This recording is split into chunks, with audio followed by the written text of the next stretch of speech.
बिस्मिल्लाहिर्रहमानिर्रहीम, अस्सलाम वालेकुम। रियासत के इदारों के दरमियान टकराव बढ़ता चला जा रहा है। हालात कशीदा सूरत-ए-हाल इख्तियार कर चुके हैं, क्योंकि बात अब सिर्फ धमकियों तक नहीं रही, बल्कि अब तो एक दूसरे के खिलाफ इक़दाम किए जा रहे हैं।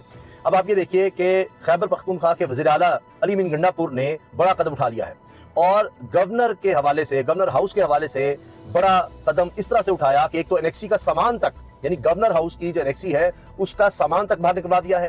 फैसल करीम कुंडी को गवर्नर खैबर पख्तूनख्वा लगाया गया।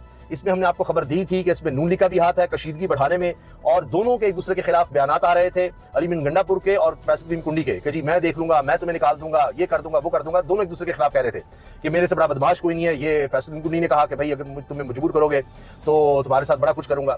अब गंडापुर कह चुके थे ज्यादा बात ना करो वरना गवर्नर हाउस में रहना मुश्किल कर दूंगा, मैं इसको अजायब घर में बदल दूंगा, ये कर दूंगा, वो कर दूंगा। अब हुआ यह है कि अली मीन गंडापुर ने पख्तूनख्वा हाउस तक में गवर्नर का दाखिला बंद कर दिया है। इससे बड़ी क्या बात होगी। और एनेक्सी जो है उसको खाली करवाया जा रहा है कि अब वो वहां जा भी नहीं सकते, गवर्नर जो है वो अपनी एनेक्सी में नहीं जा सकता। ये सूरत हाल इस वक्त हो चुकी है खैबर पख्तूनख्वा के हवाले से। दूसरी तरफ आप ये देखिए कि इस बात पर तफसील में जाने से पहले मैं आपसे अर्ज कर दूं कि ये खबर हमने आपको दी थी और नईम मिस्टर भट्ट साहब ने ये शेयर की थी कि हुआ ये है कि जिस तरह से कशीदगी बढ़ाई गई और जिस तरह नून लीग ये चाहती थी कशीदगी बढ़े, उसमें फैसल करीम कुंडी साहब को खैबर पख्तूनख्वा गवर्नर लगाने में नून लीग भी शामिल थी। उसके बाद ये हुआ कि आसिफ जरदारी साहब से भी एक वजीर साहब मिले और फैसल करीम कुंडी को भी कहा गया कि आपने मामला ठंडे करने हैं, बिगाड़ने नहीं है। लेकिन लगता है कि बहुत देर हो गई है और इसके साथ इसकी डिटेल में आऊंगा किसने क्या बयान दिए। लेकिन जो और बड़ी खबर आई है जिससे पता चल रहा है कि किस तरह इदारों के दरमियान मजीद टकराव की तरफ मामला जा रहा है। कल सुप्रीम कोर्ट कह चुकी है, हुक्म दे चुकी है कि इमरान खान साहब की वीडियो लिंक के जरिए पेशी को यकीनी बनाया जाए, और अगर कोई गड़बड़ हुई तो फिर जिम्मेदारी हुकूमत पर आएगी, जिम्मेदारान के खिलाफ कार्रवाई हो सकती है। ये बात कह दी गई थी। अब हुआ यह है कि एक दफा फिर हमने देखा कि मशक़ें शुरू हो गई हैं जी, अडियाला जेल में मशक़ें शुरू हो गई हैं जी, सिक्योरिटी थ्रेट आ गया जी, कई शहरों से सिक्योरिटी थ्रेट आ गया है कि जब कोई अदालत ये बात करती है जी इमरान खान साहब को पेश किया जाए, इस तरह की कोई बात होती है तो सिक्योरिटी थ्रेट्स आ जाते हैं। ये मजाक बनाया हुआ है। क्या सुप्रीम कोर्ट के जजेस जो हैं उनको नहीं समझ आती है क्या हो रहा है? हर दफा ये होता है। अब ये काजी फाइज ईसा साहब का भी इम्तिहान है। वो काजी फाइज ईसा साहब जो बतौर चीफ जस्टिस कहते थे कि मेरे होते को मुदाखलत नहीं हुई। अब बाबर सत्तार साहब का जो खत है उसमें जो कुछ कहा गया है उसके बाद तो नजर आ रहा है कि इनके होते ही मुदाखलत हो रही है। उसमें भी बड़ी पेशरफ्त हो गई है। तौहीन अदालत की जो कार्रवाई है उसको आगे बढ़ाया जा रहा है। वो मामलात हैं। अब काजी फाइज साहब का इम्तिहान है जो कहते हैं ना जी अगर अमल नहीं हो रहा अहकामात पर तो ये कैसे हो सकता है, तौहीन अदालत की कार्रवाई करें, नहीं कर सकते, इतनी जरूरत नहीं है तो फिर आप इस्तीफा दे दें, छोड़ दें। तो अब काजी फाइज साहब क्या करेंगे? वो कुर्सी छोड़ेंगे, इस्तीफा देंगे कि उनके अहकामात पर अमल नहीं हो रहा। और जनाब अब इमरान खान को कहा गया सुप्रीम कोर्ट की तरफ से कि जी उनको वीडियो लिंक से पेश किया जाए, क्योंकि अदालत में जजेस में इख्तिलाफात पैदा हो रहे थे।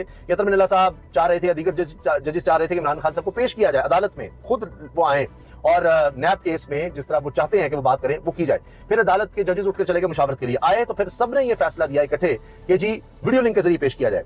अब बहाना अगर बनाया जाएगा सिक्योरिटी का, ये है वो है, तो क्या अदालतें बंद कर दें? क्या तमाम मुलजिमों को, मुजरिमों को अदालत में पेश करना बंद कर दें कि जी वो हालात खराब है लिहाजा कुछ नहीं हो सकता, खत्म कहानी, हर चीज बंद कर दें? तो ये ड्रामेबाजी है। ये भी कहा जा रहा है कि अब तो कहा जाएगा कि जी इंटरनेट भी नहीं वहां पर दे सकते अडियाला जेल में, इसलिए हम कुछ नहीं कर सकते और वीडियो लिंक के जरिए नहीं आ सकते। लेकिन अदालत फिर क्या करेगी? कहेगी अच्छा आप कल तक का वक्त ले लें, 16 नहीं 17, 17 नहीं 18। तो ये मामला इसी तरह चलेगा। और जब इस तरह के हालात रहेंगे तो क्या इस मुल्क में इन्वेस्टमेंट आएगी? जब खबरें ये हो रही होंगी कि अदालत और एग्जीक्यूटिव के दरमियान टकराव चल रहा है, जजेस खत लिख रहे हैं, वो टकराव चल रहा है, एक हुकूमत विफाक के खिलाफ हो गई है, विफाक हुकूमत के खिलाफ हो गया है खैबर पख्तूनख्वा में। गवर्नमेंट एक तरफ है और विफाक का नुमाइंदा गवर्नर दूसरी तरफ है। पूरी एग्जीक्यूटिव अथॉरिटी एक जो सूबे की वो अलग है, फिर विफाकी जो एग्जीक्यूटिव अथॉरिटी है वो और उसके इदारे, अंडर इदारे, मातहत इदारे, एजेंसीज, वो सब इस वक्त अदलिया के खिलाफ खड़े हैं। अदलिया जो है उनके खिलाफ जनाब तौहीन अदालत की कार्रवाई कर रही है, उनको नोटिस भेज रही है। तो ये तो सब आपस में एक दूसरे के खिलाफ। असेंबली में देखिए क्या हो रहा है। तो उसके बाद क्या इन्वेस्टमेंट आनी है? फिर यही खबरें आनी है कि जी जायज नाजायज तरीके से जो भी कमाया जा रहा है वो सारा दुबई ले जाया जा रहा है। बाकी यूएई में क्या सूरत हाल है? $12.5 अरब डॉलर। तो आप देखिए कहां से कहां चले गए। तो ये जनाब इस वक्त हालात हैं। फिर इमरान खान साहब की जान को खतरात, उसके बारे में अलीमा साहिबा इमरान खान साहब की बहन ने भी कहा है, रिपोर्टर्स भी ये बात कर रहे हैं कि जी अचानक इमरान खान साहब के गार्ड्स को बदल दिया गया, 2 महीने की छुट्टी पर कहा गया जी भेज दिए गए हैं, ये बताया गया है। फिर अलीमा साहिबा कह रही हैं कि जी इमरान खान की जान पर कई हमले हो चुके हैं, उनको खतरा है, उनसे मिलने नहीं दिया जा रहा। अब हमें बताया गया जो अलकादिर ट्रस्ट केस है वो भी नहीं हो सकता क्योंकि सिक्योरिटी अलर्ट हो गई है और अलकादिर ट्रस्ट केस नहीं चल सकता। मुझे आप बताइए कि जेल में भी अगर ये मामला है, कहते थे सिक्योरिटी थ्रेट से इसलिए इमरान खान को अदालत नहीं ला रहे। भाई जेल में भी अदालत नहीं चल पा रही उस वक्त क्या हुआ था जब सुबह से लेकर रात तक अदालतें चली थी, इद्दत में, साइफर में, तोशाखाना में सजाएं हुई थी जी, और 14-14 घंटे सुबह से लेकर रात तक अदालतें लग रही थी। तब क्या था, अब जेल में अदालत नहीं लग सकती। जो मेंबर पार्लियामेंट हैं बरतानिया की सईदा वारसी साहिबा, उन्होंने आज इमरान खान साहब से मुलाकात करनी थी, उनको इजाजत मिली थी मुलाकात की, अब वो भी नहीं करवाई जाएगी। तो ये सारी दुनिया को ये पैगाम जाएगा कि पाकिस्तान इतना खतरनाक मुल्क है, बरतानिया में भी जाएगा, पूरी दुनिया में बात जाएगी, इतना खतरनाक मुल्क है कि वहां हाईएस्ट सिक्योरिटी जोन में भी आप सिक्योरिटी नहीं दे सकते, वहां अदालतें नहीं चल सकती, अदालत जेल के अंदर भी नहीं चल सकती। वहां तो इतनी खौफनाक सूरत हाल है कि वीडियो लिंक के जरिए भी साबिक प्राइम मिनिस्टर को सुप्रीम कोर्ट में नहीं पेश किया जा सकता, इतनी खौफनाक सूरत हाल है, इंटरनेट नहीं चल सकता। अंदाजा लगाइए आप। तो ये पैगाम जा रहा है, सबको पता है कि क्या हो रहा है और इसके असरात यकीनन सामने आएंगे।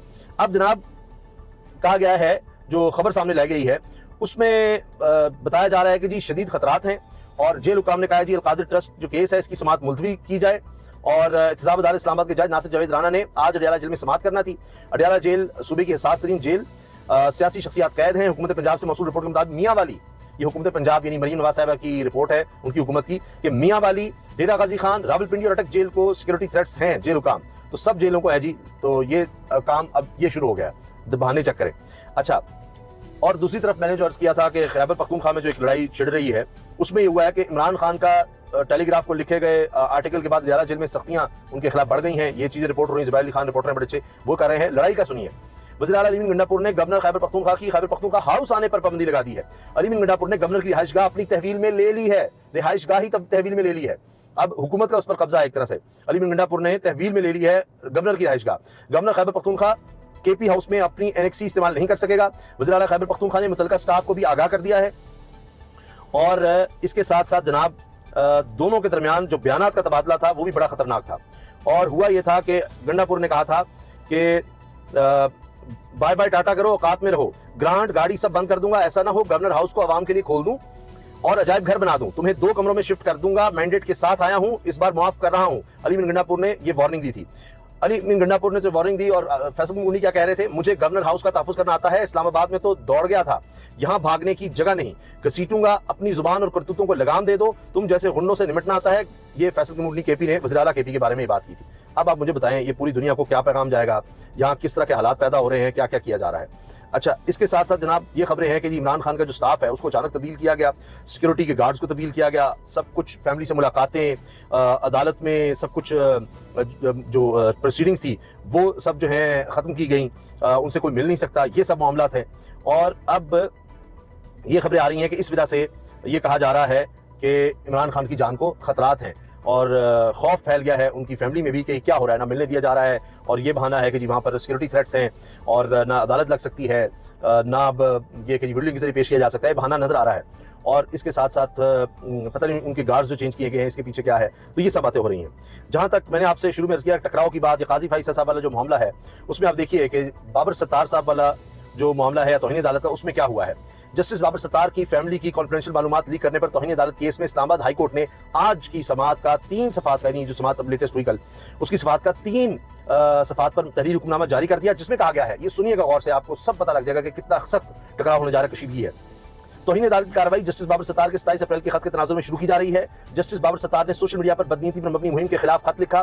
बाद नज़र में जस्टिस बाबर सत्तार के खिलाफ मुनज़्ज़म मुहिम चलाई गई। जस्टिस बाबर सत्तार पर ज़ाती नौयत की तनकीद से तो इनको बदनाम करने की कोशिश की गई। ये तहरीर हुक्मनामा है 3 सफ़ात का, और ये 3 जजेस लार्जर बेंच है जो इसकी समाअत कर रहा है।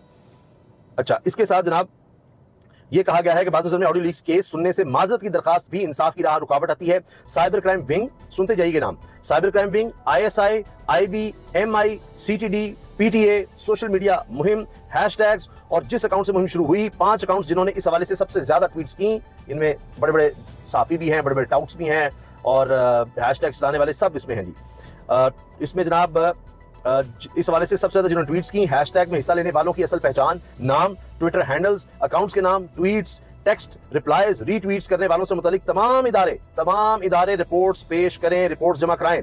ऑडियो लीक्स केस सुनने और जस्टिस बाबर सत्तार की नेशनलिटी का सवाल उठाने वाले पहले 5 अकाउंट्स का बताएं। इस पिटीशन से मुतल्लिका मवाद पहले, दूसरे और तीसरे नंबर पर चलाने वाले चैनल से मुतल्लिक कैमरा रिपोर्ट दे। चैनल भी गए जी, बड़े बड़े जो उठाकर इस मामले को उठा रहे थे साफी, वो भी गए। अच्छा, पैमरा भी गया। DG इमिग्रेशन और FIA बताए कैसे थर्ड पार्टी को जस्टिस बाबर सत्तार की फैमिली की कॉन्फिडेंशियल मालूमात तक रसाई हुई, ये इदारे भी गए। FBR बताए कि कैसे सासाजात की तफसीलात तक थर्ड पार्टी को रसाई हुई। आइंदा समाअत से काबिल तमाम इदारे रिपोर्ट अदालत में जमा कराएं, यानी अगली समाअत से पहले रिपोर्ट ये जमा करानी पड़ेगी। ये है जनाब हालात, ये है टकराव। यह है इदारों के दरमियान कशीदगी जो बढ़ रही है। अल्लाह हाफिज़।